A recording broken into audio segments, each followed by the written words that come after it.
Alright, continuing on with the 5 of a kinds for 5k subs. And we've spent most of this week looking at new stuff in customs.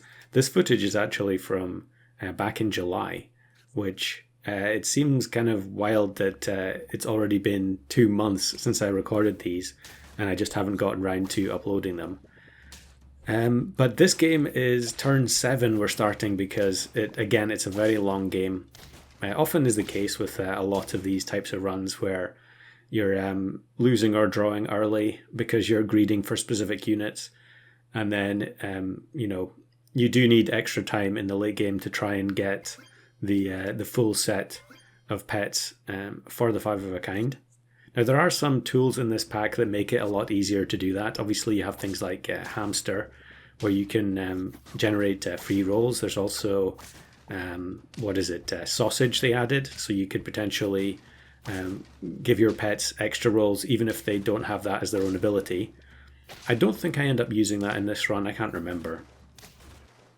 But of course there have been a lot of drastic changes to Star Pack.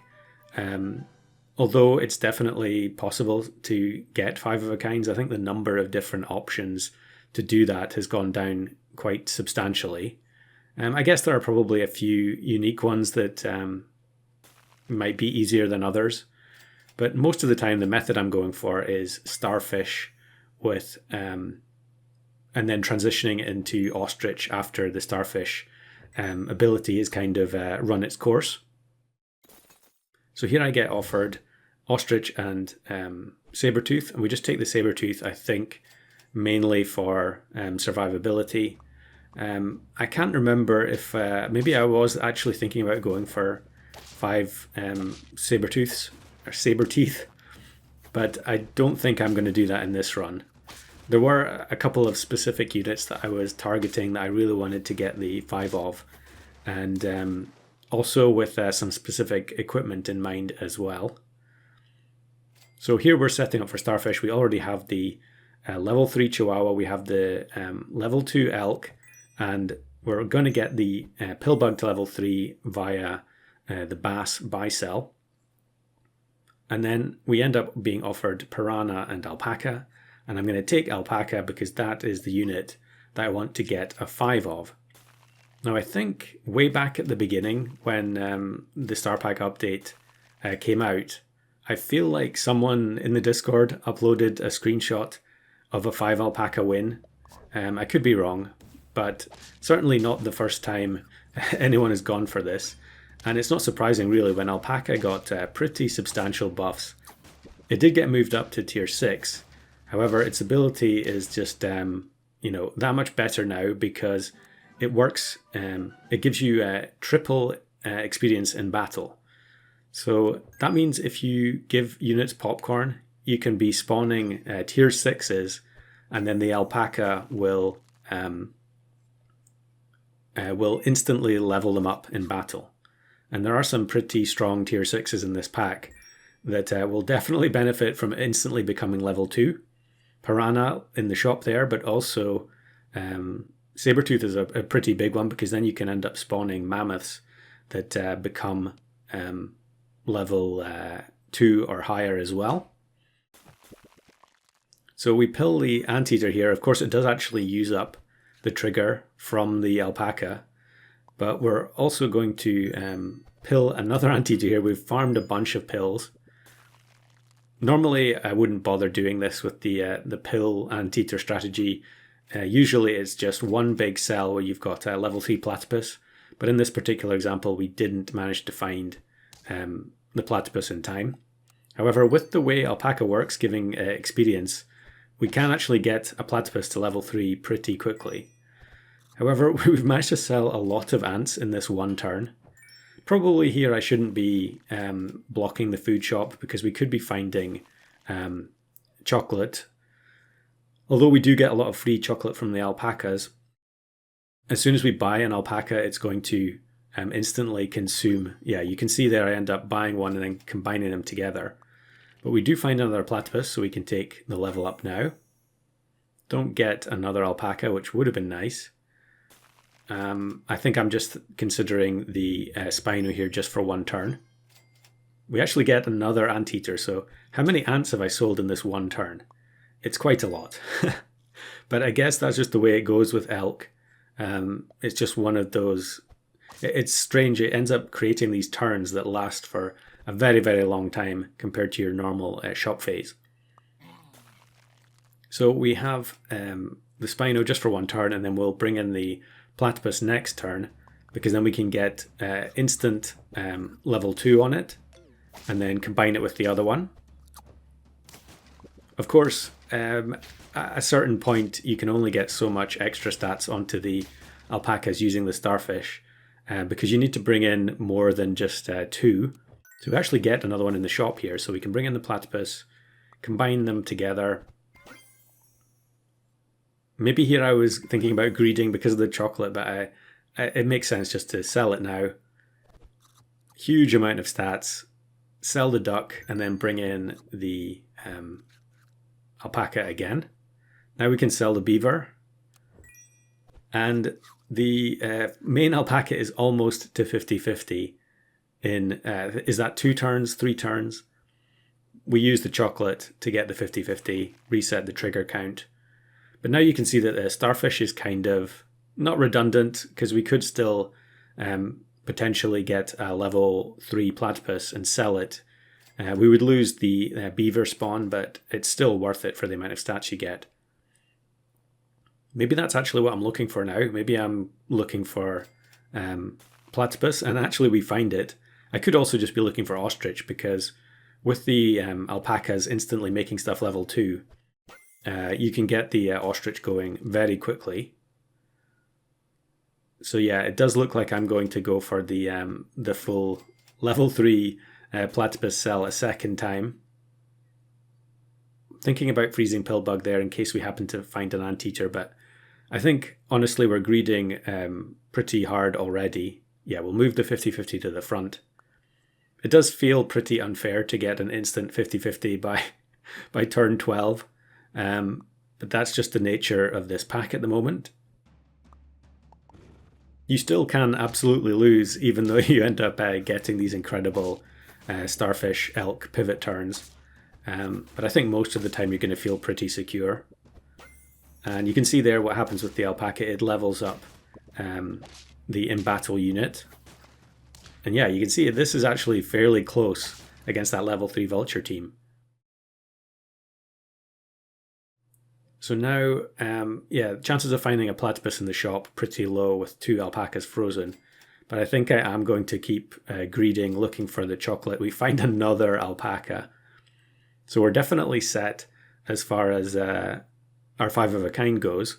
But I think I'm also looking for popcorn here, because while we're unable to buy, sell anything at the moment, as we do find another platypus, I would like to put popcorn onto the alpacas and start getting the benefit of the in-battle ability. This team looks like it's going to be pretty easy. Yeah, the one big alpaca almost solos the whole squad. So we just need one more chocolate and then we can get our 5 alpaca team going. We actually find another one. Now I am keeping them frozen because they can just provide extra stats in battle. Although the experience doesn't necessarily matter, it is just +1/1 for every chocolate. Now this is a pretty strong looking team with all tier 6s across the board, and they have a bunch of good equipment. So we could actually be in trouble here. In fact, yeah, I think we're going to lose this battle. Maybe the 50-50 alpaca is going to bail us out. We are going to lose a bit of health here from the sea urchin, but in the end it's a 1 HP survival and we scrape the draw. So that actually works out okay. We do want popcorn on as many units as possible, and there we get the first opportunity to do so. Maybe a bit questionable to put the weakest one at the front, because we could end up triggering, opposing, what's it called?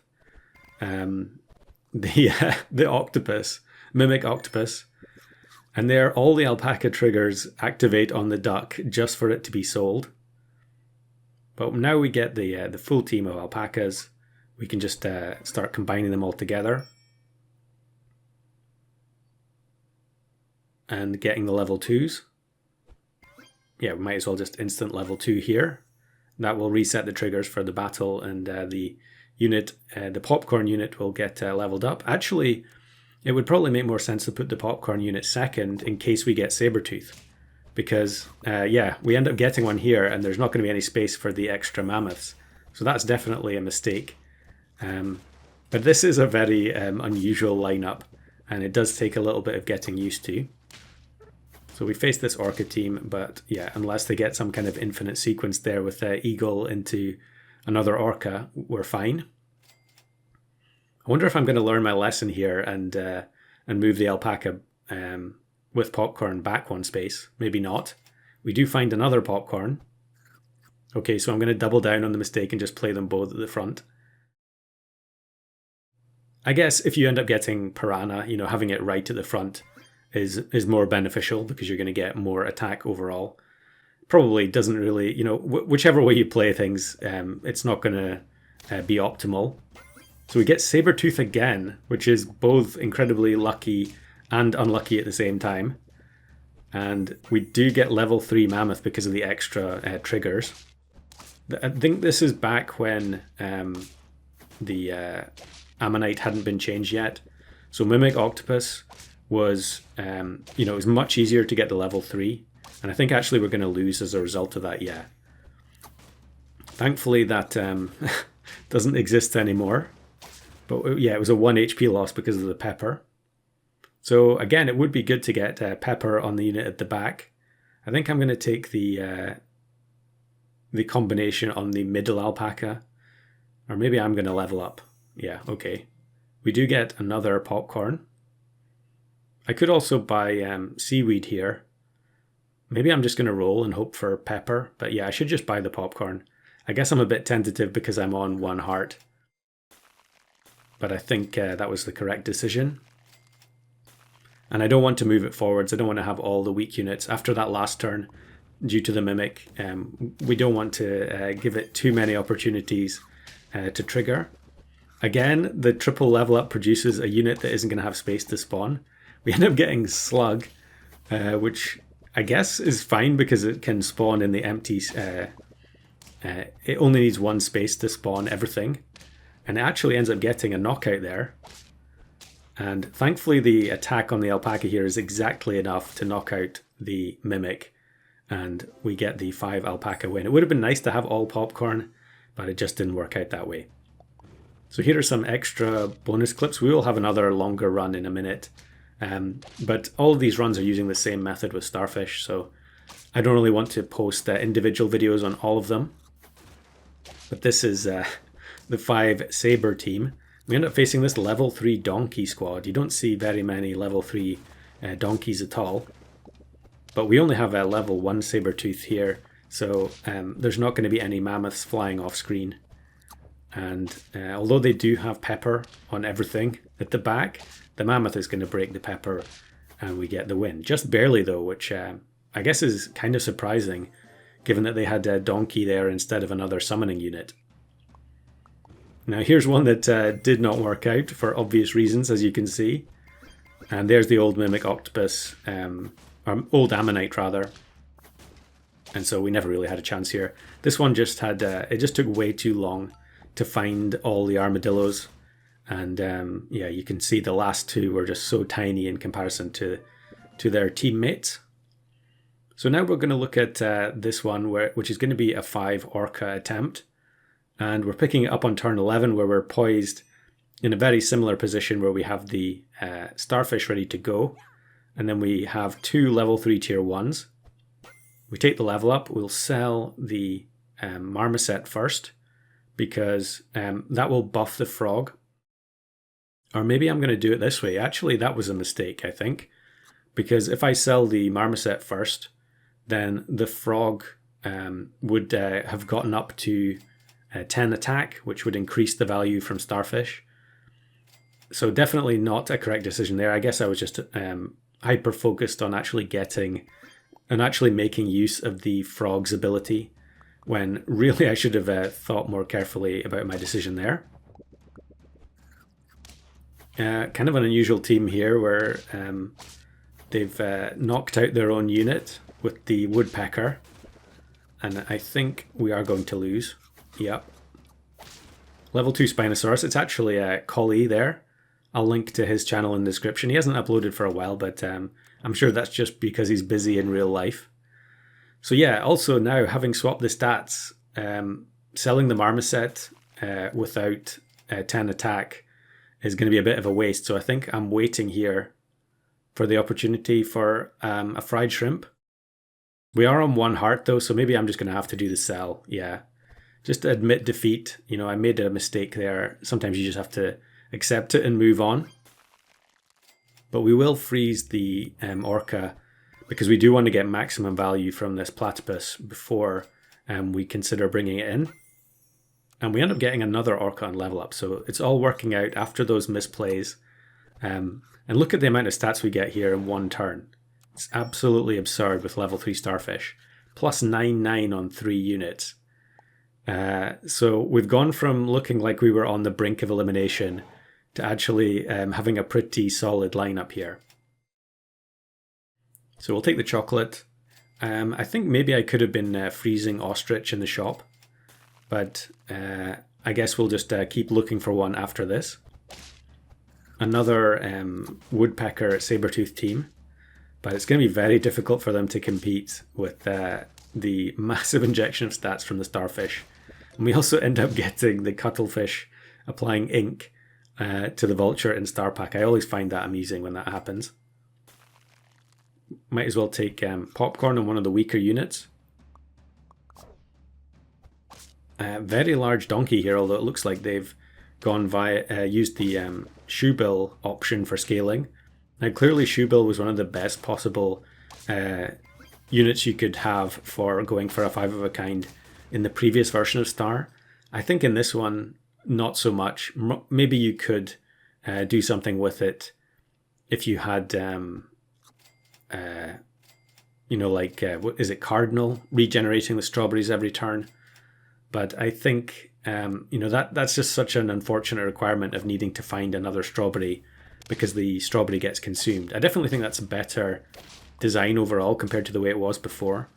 But for this particular purpose, yeah, it's definitely a big downgrade on the way it was. Of course, Husky and Polar Bear aren't in this pack anymore either. And actually it looks like maybe we're not going to find ostrich in this particular run. And we're just going to keep buying, what is it, cotton candy. Cotton candy has been changed since I recorded this. At this point, the cotton candy would only work on the current tier or higher. So on turn 15 and 16, it will only work on tier 6s, but that's perfectly fine for a team of 5 orcas. If we can find the last one, and we actually get it. I probably should have also frozen. There was a pepper in the food shop there.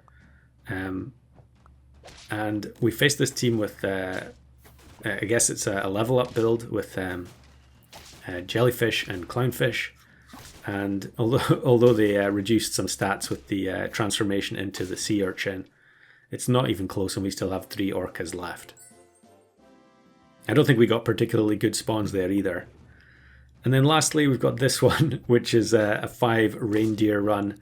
You can see there, the swordfish instant killed our largest reindeer, but it's not going to matter because we're generating so many melons in a pack where they don't really exist otherwise, and the 5 reindeer team gets the win. Although again, it is a 1 heart win. A lot of the time with these starfish elk games, it came down to the last heart.